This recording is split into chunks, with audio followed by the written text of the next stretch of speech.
algo, me quiere contar algo respecto al desarrollo de las gónadas. ¿De qué se trata eso?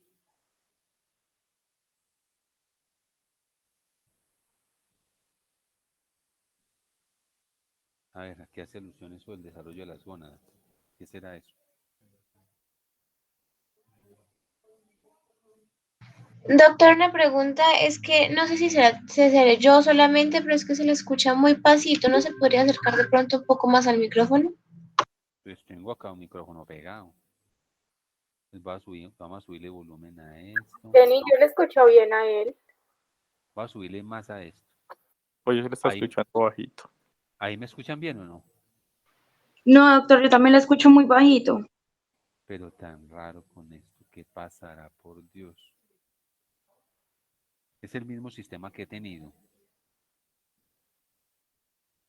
Ahí estoy al máximo. Ahí estoy al máximo con esto. Ahí como me escuchan, ¿ok? Pues doctor, se le sigue escuchando pasito. La cuestión es de que usted le sube el volumen y ese es el sonido para usted. A nosotros se nos mantiene igual si usted no se acerca al No, porque yo micrófono un tengo el poco más. micrófono aquí al pie de los labios, concretamente. Por eso se me hace muy extraño. Es el mismo sistema que he utilizado todos estos días. Sí, acá está pues. No sé qué pasa entonces. Pero acá estoy, mejor dicho, pegado a él. Ahí escuchan o no.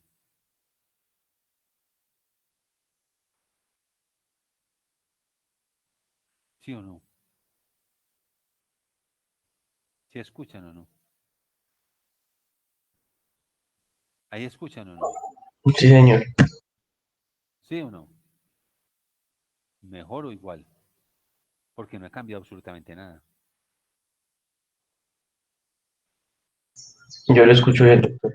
Ah, bueno, perfecto. Entonces vamos a hablar de la parte del desarrollo de las gónadas. Respecto a las gónadas, inclusive me quité el tapabocas. ¿Qué son las gónadas? A ver, ¿qué leyeron, qué revisaron de eso? ¿Qué son las gónadas?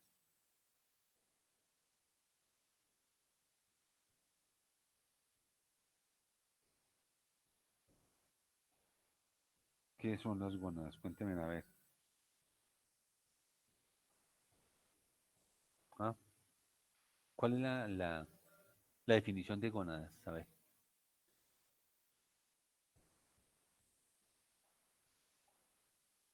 Es una glándula, doctor. Es una glándula que entre las gónadas son glándulas sexuales primitivas. Las glándulas sexuales primitivas entonces se forman a partir de más o menos alrededor, por ahí hablan de la cuarta, quinta semana en promedio. Esas gónadas pasan por diferentes procesos. Una primera etapa se llama gónada indiferenciada, el segundo proceso se llama gónada diferenciada. La diferencia, valga la redundancia, entre la una y la otra estriba fundamentalmente en la llegada del cromosoma. Para el caso del testigo, llega el cromosoma Y, hace que la gónada pase indiferenciada a diferenciada. Y la ausencia de cromosoma Y y la presencia del cromosoma X hace que se forme el ovario. Entonces hay diferentes etapas en su proceso. Veamos acá entonces, aquí se ve pues toda esta parte, aquí yo creo que alcanzan a verla. Entonces recuerden que esas gónadas inicialmente están formadas estructuralmente por dos tipos de estructuras.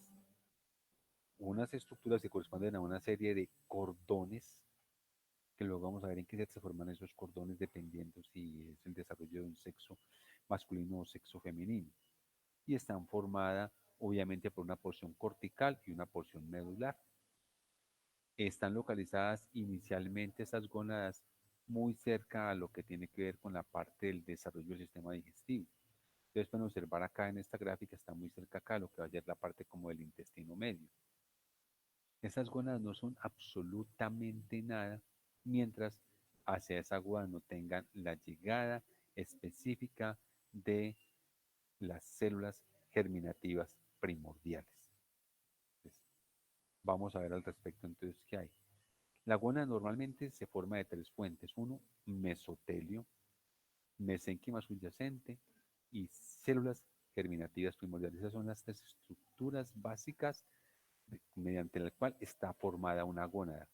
Mesotelio, mesénquima subyacente y células germinativas primordiales. Este mesotelio pues guarda relación con lo que tiene que ver con el intestino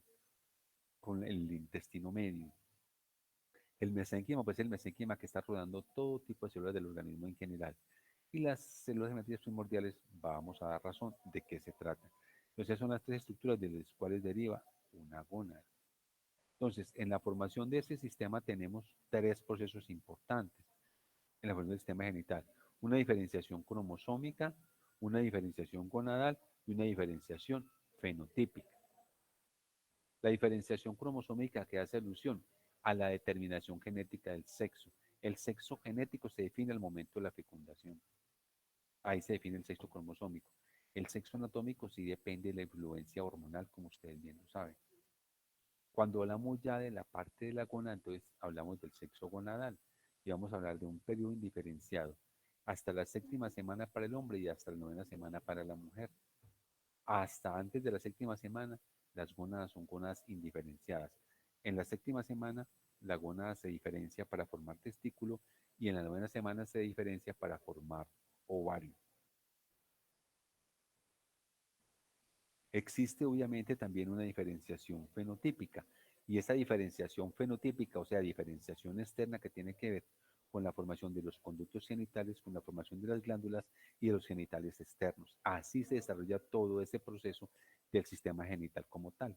Entonces, diferenciación cromosómica al momento de la fecundación, diferenciación gonadal, el sexo gonadal, periodo indiferenciado y diferenciado, periodo indiferenciado hasta la séptima semana para el caso del testículo, hasta la nueva semana para el caso del embrión. Y obviamente esta diferenciación del sexo gonadal depende en gran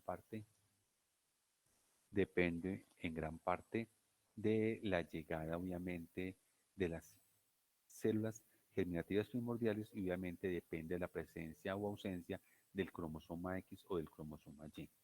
Y la diferenciación fenotípica pues tiene que ver con la formación de los conductos genitales, con la formación de las glándulas genitales externos. Y obviamente esto también tiene que ver de alguna manera con toda la influencia hormonal que se tiene que dar para la diferenciación fenotípica.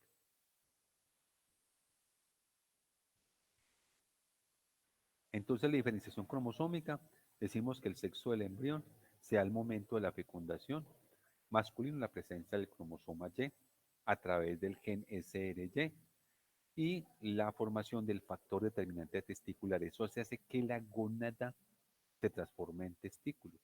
Pero si por el contrario hay ausencia del cromosoma Y del gen SRY y presencia del cromosoma X, entonces tenemos la formación de esa gónada que se va a transformar en ovario. Ahora vamos a ver qué cambios hay en una y en otra para llegar a la formación de esas estructuras como tal.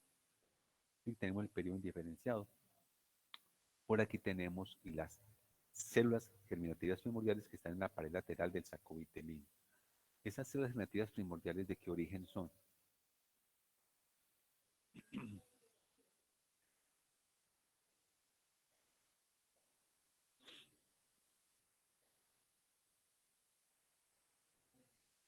¿De dónde vienen las CGP?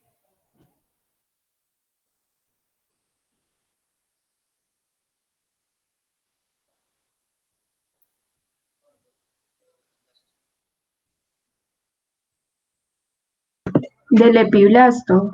Bueno, yo los escucho muy bien, yo no sé ustedes, pero yo los escucho aquí, pues perfecto. Entonces provienen del epiblasto.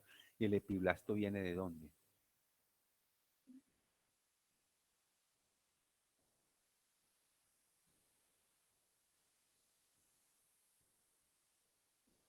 ¿De dónde viene?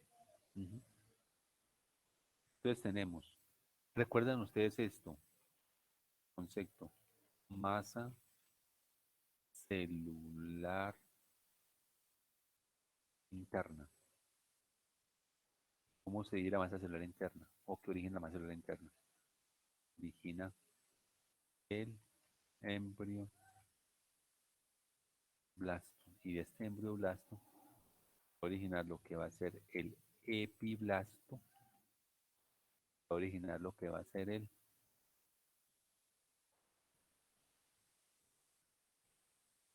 el hipoblasto. De este epiblasto se van a formar las células germinativas primordiales del epiblasto, que es del embrioblasto.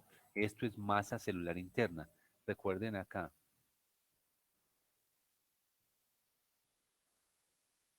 que de la masa celular externa que se deriva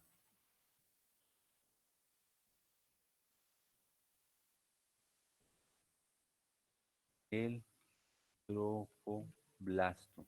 ¿Y ese trofoblasto que se deriva? La placenta. Listo.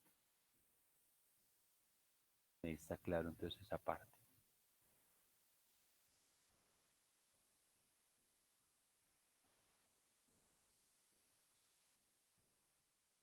Listo, entonces de ahí viene esa parte.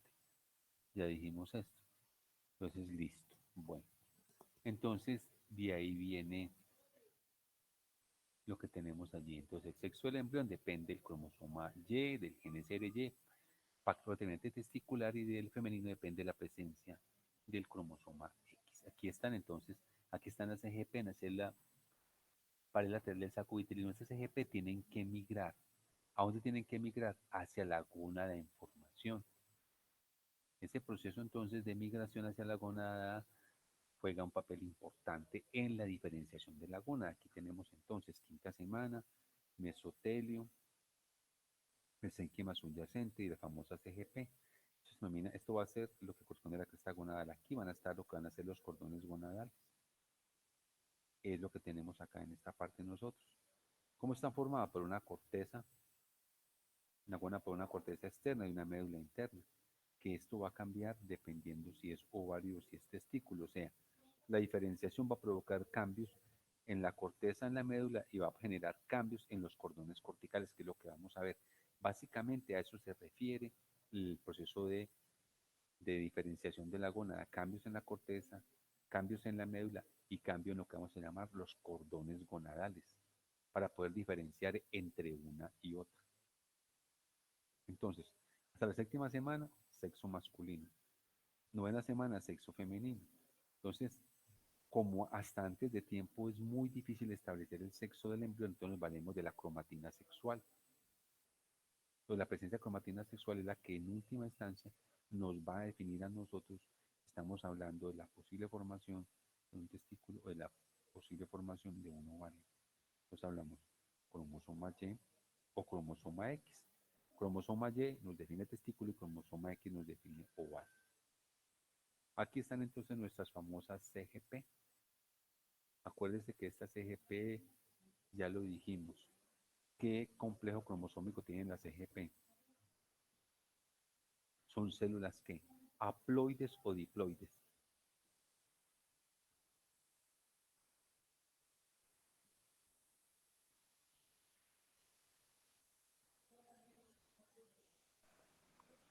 Haploides. Son células haploides. Son células haploides. Listo. Están en la pared lateral del saco uterino. Tienen que migrar a lo largo del mesenterio osal hacia las crestas gonadales, donde van a estar la gónada y donde van a provocar su diferenciación. Entonces, alrededor de la séptima semana dice que penetran el mesénquima y se unen a los cordones gonadales. Ahí se van a alojar y ahí van a generar dos cambios importantes. Bueno, pues acá está que son las CGP, en fin, hacia dónde migran. Hacia esta semana se incorporan los cordones gonadales y está regulada por la presencia de genes. Listo. Aquí entonces en la quinta semana estamos hablando de cómo está la gónada. Entonces estamos diciendo que esta gónada está formada por una corteza, por una médula y por unos cordones gonadales. Entonces los cambios que van a ver acá en la parte de lo que va a ser el mesénquima, en la parte de lo que va a ser la corteza y la médula, y los cambios en los cordones son los que conllevan básicamente a la estructuración de la formación de la gónada. ¿Quiénes llevan a cabo este proceso? La llegada, les repito, de la CGP y específicamente, ¿quién? La llegada, obviamente, de los cromosomas sexuales, son los que van a proveer toda esta serie de cambios que tenemos acá. Aquí está nuestra gona indiferenciada que ya le habíamos dicho, está formada por un epitelio superficial en proliferación, por unos cordones sexuales y por una porción cortical. Esto es una gona indiferenciada común y corriente. Aquí tenemos migrando la pared del saco vitelino, las células hematías primordiales que van a llegar y se van a sentar acá donde, en los cordones sexuales primitivos. Ahí se van a sentar. Y aquí qué va a ocurrir el proceso normal que ustedes conocen, que tiene que ver con el proceso de la gametogénesis, que es la que está ocurriendo a nivel de las gónadas. Entonces aquí sí que una vez llegada la CGP, esta la gónada se diferencia de acuerdo al genotipo. Acá está. Entonces si hablamos para el caso de, hablemos un poquitico de la cresta orogenital, entonces, ¿cómo está formada esta cresta orogenital? Entonces tiene una porción lateral que va a ser el cordón nefrógeno, o aquí le llamamos cordón nefrógeno, pero sencillamente en la gónada hablaremos de, obviamente, de cordones gonadales. Hay un reborde gonadal y hay un epitelio celómico. ¿Qué es lo que suele ocurrir? Que esos cordones denominados gonadales se transforman primero en cordones sexuales primitivos y se localizan a nivel cortical. ¿Qué fueron o qué?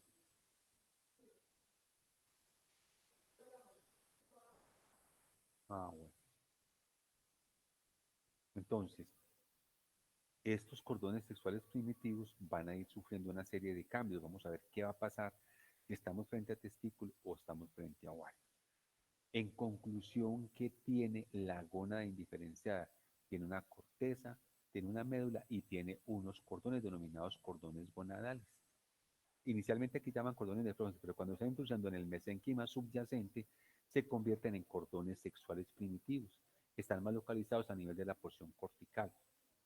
La diferenciación en cada uno de estos procesos, repito, depende de la llegada de las células germinativas primordiales, o sea, la llegada del cromosoma Y en términos del lo que va a ser testículo y la llegada del cromosoma X en términos de lo que se va a constituir y va a ser oval. ¿Qué ocurre entonces en el embrión con un complejo cromosómico XX? Desaparece la corteza, quedan obviamente apenas unos vestigios de la corteza y la médula comienza a transformarse en testículo. Esto es en el embrión XX, desaparece la corteza. En embriones XX, ¿qué pasa con la corteza de la gónada? Se transforma en ovario y la médula desaparece. Miren entonces cómo los cambios van influyendo dependiendo de la llegada de qué, de la CGP, pero más que de la CGP es del complejo cromosómico que tiene cada una de las CGP. Cuando la CGP llega allá, la CGP ya es lo que va a formar un gameto masculino o un gameto femenino cuando llega ya a la gónada. La gónada, la CGP ya llegan con un complejo cromosómico definido, ya llegan obviamente con una diferenciación sexual genética establecida. Y es lo que hablamos del sexo cromosómico. Entonces, ¿qué pasa en la séptima semana? Entonces, para el caso de la formación del testículo, los cordones sexuales primitivos, en general los cordones sexuales primitivos proliferan. Y específicamente, mire lo que está pasando acá, los cordones sexuales primitivos proliferan y hasta la séptima semana se van a diferenciar en lo que van a ser cordones testiculares. Esto para hablar de lo que está sucediendo a nivel del testículo. Pues les dije ahorita, entonces se dan cambios en la corteza, cambios en la médula y cambios en los cordones sexuales, dependiendo de, para el caso del testículo, los cordones sexuales primarios proliferan a nivel de la médula en la séptima semana, se introducen en la séptima semana, se van a diferenciar en lo que van a ser los cordones testiculares. Esos cordones testiculares que van a ser los futuros túbulos seminíferos. Y de allí, de esa estructura de lo que es la gónada, se forman las células sustentaculares o de Sertoli. Aprovecho lo siguiente, tanto para la gónada femenina como es el caso del ovario y tanto para la gónada masculina como es el caso del testículo, la gónada como tal le ofrece Es decir, le ofrece a la CGP una serie de células que le permiten su desarrollo. Me explico. Para el caso del testículo, algunas células de la gónada se van a transformar en sustentaculares denominadas células de Sertoli, y para otras van a contribuir a formar las famosas células de Leydig. Esas células tentaculares o de Sertoli, las células de Leydig, son producidas por el estroma ¿de quién? Por el estroma del testículo, que es como la atención, como el ofrecimiento que le hace el testículo a la formación que le hace a la CGP. Las células tentaculares o de Sertoli juegan un papel ponderante importante en la parte de los procesos de, del desarrollo de la gónada y contribuyen también en cierta parte a algún aporte nutricional. Ahorita vamos a ver más adelante. Y las células de Leydig van a estimular la producción de testosterona, que va a contribuir a terminar la diferenciación gonadal y a la formación de que van a ser los conductos genitales y los genitales externos. Y la CGP arranca en un proceso normal de gametogénesis. Recuerde que en esa gametogénesis, espero ustedes la revisen, pasamos por dos procesos grandes. Un primer proceso que, ¿cómo se llama? El camino de la CGP para que se forme el espermatozoide o para que entre a gametogénesis tiene dos procesos grandes. ¿Cuáles son esos dos procesos grandes?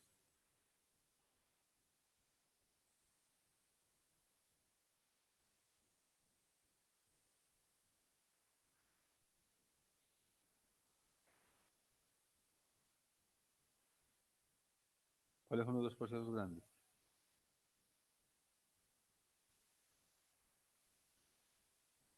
A ver, ¿cuáles son?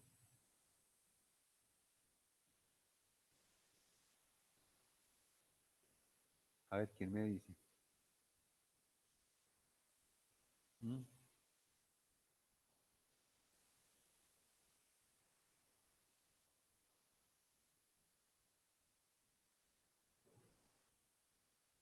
¿Quién me dice? A ver.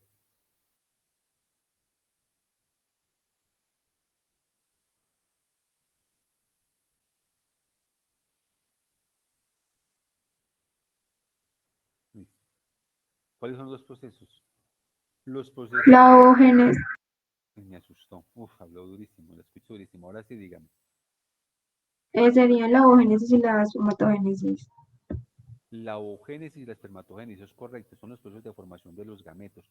Pero cuando se forman los gametos, pasan por dos procesos grandes para que los revisen. Los dos procesos grandes por los cuales pasa la formación de gametos son: uno, la mitosis; dos, la meiosis. Se revisan oogénesis y espermatogénesis. Esos son los dos procesos grandes. Mitosis, aumento de células; multiplicación, aumento de gametos. Meiosis, proceso de división celular que se llama meiosis, que se llama división de reducción. Meiosis 1 y meiosis 2. La meiosis 1 y la meiosis 2 son procesos particulares de las células sexuales. Las células somáticas no pasan por meiosis, pasan por mitosis. Entonces queda claro eso. Aquí tenemos. ¿Qué más? Entonces, cuando estamos hablando de CGP, hablamos del gen SRY. Es el gen SRY, ¿qué es lo que hace? Produce el factor inhibidor de conductos mullerianos. ¿Y qué más produce? El factor determinante testicular. ¿Producido por quién? Por, entre otros, por las células de Sertoli, que también tienen la posibilidad de llevar a cabo la formación de esas dos hormonas. Y las células de Leydig que veremos más adelante tienen que ver con la producción de testosterona. ¿Esto a través de qué? De un mecanismo importante, ese factor testicular hormonal, que seguramente lo tendrán que discutir más adelante, y que tiene que ver en gran parte con la masculinización de la gónada. Recuerden, vamos a verlo más adelante, que una alteración en este complejo enzimático y en este complejo de sustancias trae como consecuencia que tengamos una alteración en el desarrollo sexual. Las hormonas sexuales básicamente Esas hormonas sexuales básicamente provienen de dónde, cuál es la molécula estructural original de punto de partida de las hormonas sexuales.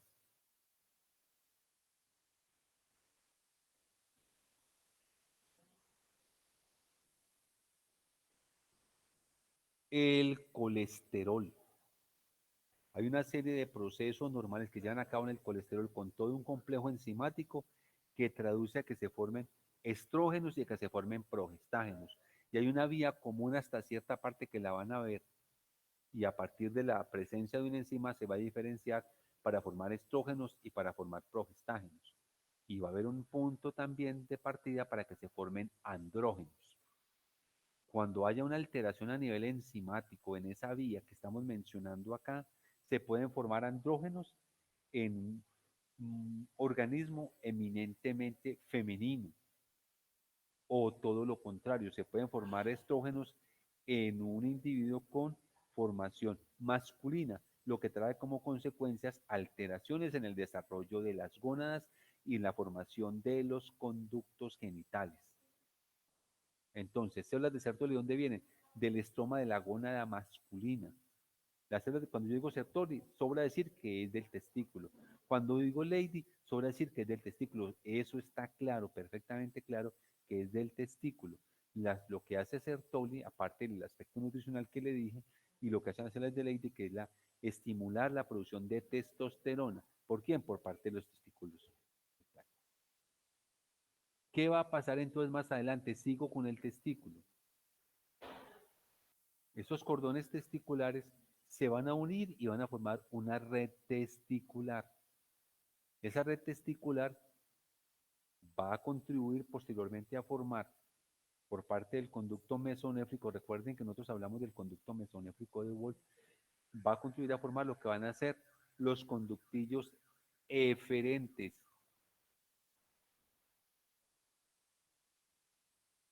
Finalmente, de ahí de ese conducto mesonéfrico se va a formar otra estructura importante que va a ser el epidídimo.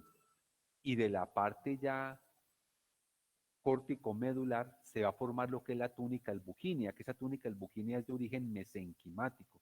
Y lo que va a hacer es formar una serie de tabiques para contribuir a formar los lobulillos testiculares.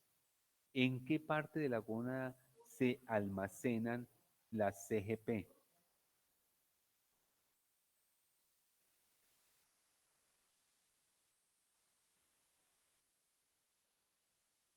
¿En qué parte?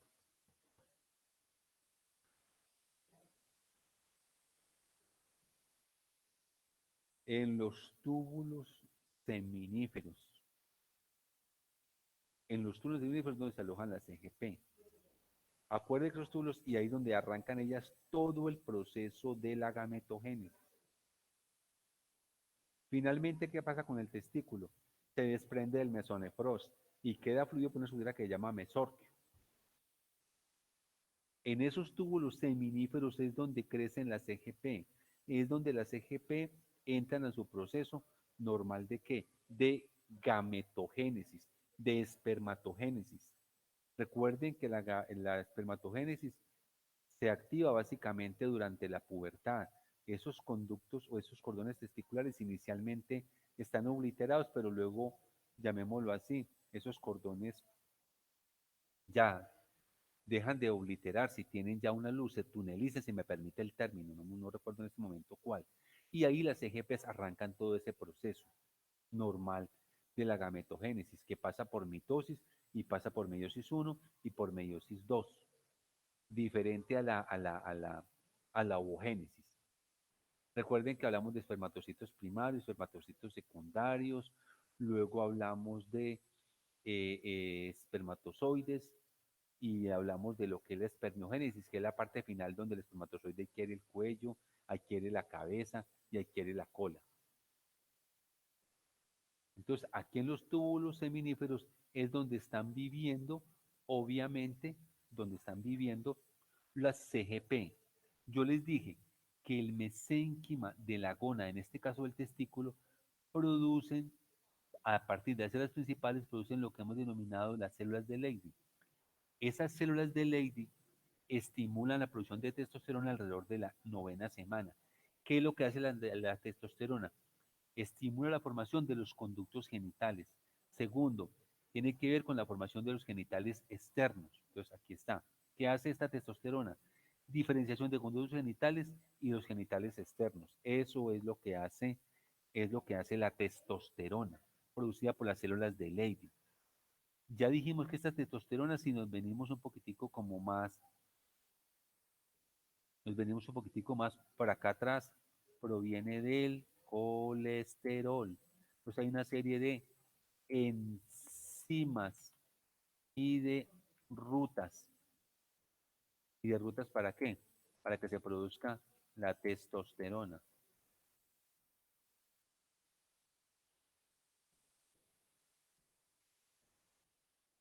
Para que se produzca testosterona.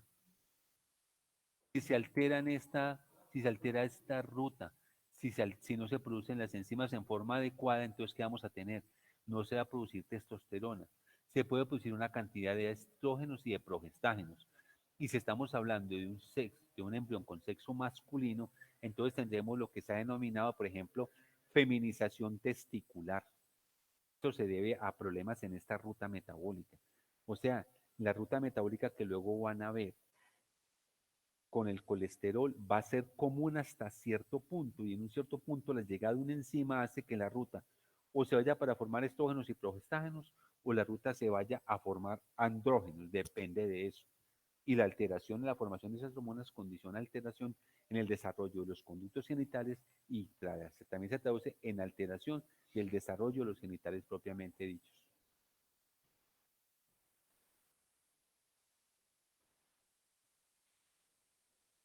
Entonces aquí tenemos una influencia hormonal. ¿Qué influencia hormonal? Tenemos una influencia hormonal relacionada ¿por qué? ¿Por quién? Por la gonadotropina colónica humana. ¿Quién produce la gonadotropina colónica humana? El sincitio trofoblasto. Ese sincitio trofoblasto con la gonadotropina colónica humana en su secreción te produce también aumento de aldosterona. Por eso es factible que se retenga algo de líquidos por producción de aldosterona, como ya lo vimos. Posteriormente, ¿qué va a pasar? Entonces, este testículo comienza a crecer y a desarrollarse por influencia de ¿qué? De las hormonas gonadotrópicas. Esta hormona gonadotrópica colónica humana es la que yo puedo medir producida por el trofoblasto y voy a establecer si está en embarazo o no está en embarazo, dependiendo de los niveles como esté, y puedo establecer más o menos frente a qué semana estamos. La gonadotropina colónica humana. Aparecen otro juego de hormonas que ya ustedes las conocen y que son las gonadotrópicas producidas por la hipófisis, que tienen que ver con el crecimiento del testículo. Recuerde que la hipófisis produce dentro de estas gonadotropinas tanto FSH como LH. La FSH y la LH juegan papel importante también en el desarrollo del testículo y en el desarrollo, obviamente, en la estimulación de las células que forman parte del mesénquima. La FSH y la LH no son hormonas específicas ni propiamente dichas relacionadas con el ovario, para nada, no. La FSH y la LH no son específicas, les repito, para la maduración de los folículos, ni para la ovulación. También cumplen un papel importante en el caso de nosotros, que tiene que ver con el desarrollo testicular y con la estimulación de las células para producir células sustentaculares o de Sertoli, entre otras cosas. Bueno, aquí tenemos nosotros entonces la parte de los túbulos seminíferos. Son sólidos hasta la pubertad. Se canalizan en la pared de estos túbulos seminíferos, están las CGP. Aquí se producen, y cerca de ellas están las células de Sertoli. Pero las células de Sertoli obviamente son producidas por el mesénquima subyacente de la gónada. ¿Qué producen esas células de Sertoli? Van a producir, como ya lo dijimos, la hormona antimuleriana, ya lo dijimos allá ahorita, y el factor determinante testicular. Esto, ¿qué es lo que hace esta hormona antimuleriana? Esta hormona antimuleriana lo que va es básicamente que hace que los conductos paramesonéfricos regresen. Y los conductos paramesonéfricos, ¿qué es lo que hacen? Los conductos paramesonéfricos son encargados de formar los conductos genitales femeninos. Entonces, si no se produce hormona antimuleriana en forma adecuada por parte de las de Sertoli, entonces no va a haber una regresión del conducto paramesonéfrico y es posible que se formen entonces conductos paramesonéfricos, que son conductos genitales femeninos en el caso de un individuo, obviamente en el caso de un desarrollo de, del testículo, que quede muy claro toda esa parte. De esos conductos quedan restos en el varón a nivel caudal y a nivel craneal, que vamos a ver luego posteriormente de qué se trata. Bueno. Respecto al desarrollo del ovario, entonces inicia el desarrollo de la 9ª semana. Aquí hay cambios a nivel cortical. Recuerden que depende del gen XX. ¿Qué va a pasar? Los cordones sexuales primitivos, su epitelio cilónico, se esparcen hacia el interior de la médula. Mire que antes aquí se esparcen al interior, aquí no forman ni hileras, vamos a verlo ahorita, como si ocurre con la formación del testículo. Aquí se esparcen esos cordones sexuales primitivos, se disgregan en grupo y van a formar lo que va a ser la red ovárica. Diferente al caso del varón, que se forma la red testicular, porque se organizan ellos de alguna manera. Aquí no se organizan, aquí se desorganizan y se disgregan a todo lo largo de la médula. Y cuando se disgregan en grupos, van a formar la red ovárica. Como aquí hay ausencia del RSY, entonces no se van a formar cordones corticales primarios, sino cordones sexuales secundarios. Esos cordones sexuales secundarios se van a introducir en el mesénquima y aquí en esos cordones sexuales secundarios se van a localizar las CGP. ¿Cuál es CGP? Básicamente van a corresponder específicamente a lo que son los ovocitos. Esos ovocitos que están ahí, pues inician normalmente su proceso de maduración. En el proceso normal de la formación del ovario interviene el mesénquima. Y ese mesénquima que está allí contribuye a formar lo que van a hacer, y ustedes van a revisar más adelante, la formación de tres estructuras fundamentales: los folículos primordiales, el folículo primario y el folículo secundario. Y también se van a producir un grupo de células dominadas las células tecales, la teca interna y la teca externa, que espero también la revisen. Finalmente, aquí hay también una cierta formación de algo de túnica albugínea, pero esa túnica albugínea no tiene tanta consistencia como si la logramos ver nosotros y la logramos establecer para el caso del testículo. De esa manera entonces se forman cada una de ellas. Acuérdense ustedes también que hablamos igual del retiro del mesonefrosa, entonces hablamos de un mesotelio ovárico, que es el que logra sostener el ovario allí. Respecto a lo que ocurre con la ovogénesis, recuerden que la ovogénesis inicia antes de la gestación, perdón, antes del nacimiento, durante la gestación quiero decir, y termina obviamente posteriormente con lo que va a pasar con la pubertad, que se va a terminar la primera división meiótica y arranca la segunda división meiótica, en la cual termina si hay fecundación o no hay fecundación. Quiero que entonces revisen ovogénesis, revisen espermatogénesis. Y terminamos con esta gráfica que luego la podemos pues como complementar un poco más. Acá está. Entonces aquí tenemos nuestra gónada. Entonces, ¿qué va a pasar? Aquí si nos vamos para testículo, lo que va pasando, y aquí si nos vamos para ovario. Miren ustedes cómo aquí estos cordones se organizan y se separan a través de tabiques. Miren. Aquí es donde van a estar, ¿qué? Aquí es donde van a estar los espermatocitos, en este caso espermatogonios. Miren que se establece finalmente una coalescencia, esto que va a ser la red testicular, por aquí va a ser el conducto deferente y va a estar el epidídimo. Aquí a este nivel es donde ocurre todo el proceso, en el caso del hombre, de espermatogénesis. Si ustedes lo comparan con el ovario, se van a dar cuenta que aquí tenemos la formación de cordones sexuales secundarios y aquí tenemos la formación de acúmulos, aquí se forma la red ovárica, formación de acúmulos. Aquí, esta formación de acúmulos que tenemos aquí es donde van a estar presentes las CGP.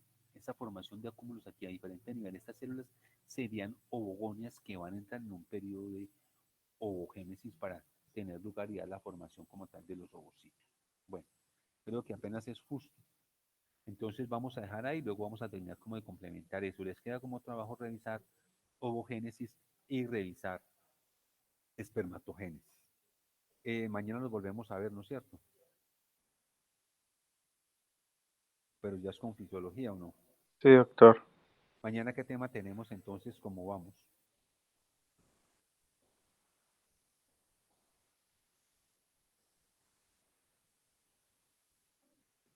Pues doctor, en el horario dice regulación renal de hidrogeniones, ácido base.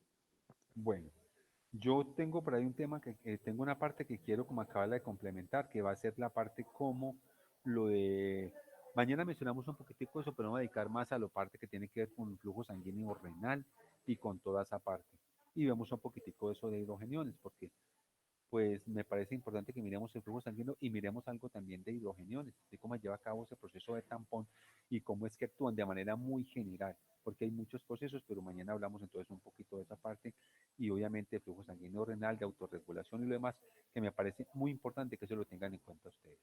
Listo, muchachos. Bueno, que estén muy bien. Muchísimas gracias, que pasen un buen día. Gracias, doctor. Hasta luego, doctor. Gracias, doctor. Hasta luego. Gracias, doctor.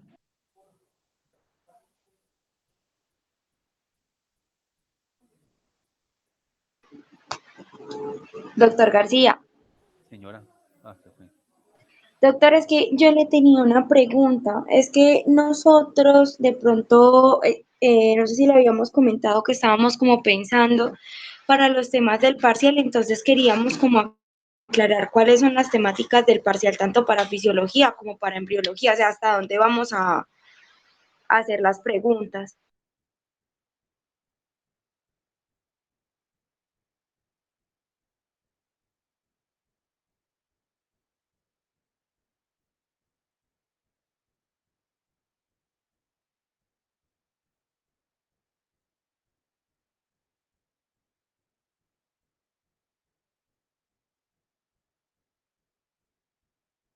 Carol se fue. Efectivamente me di cuenta. Bye.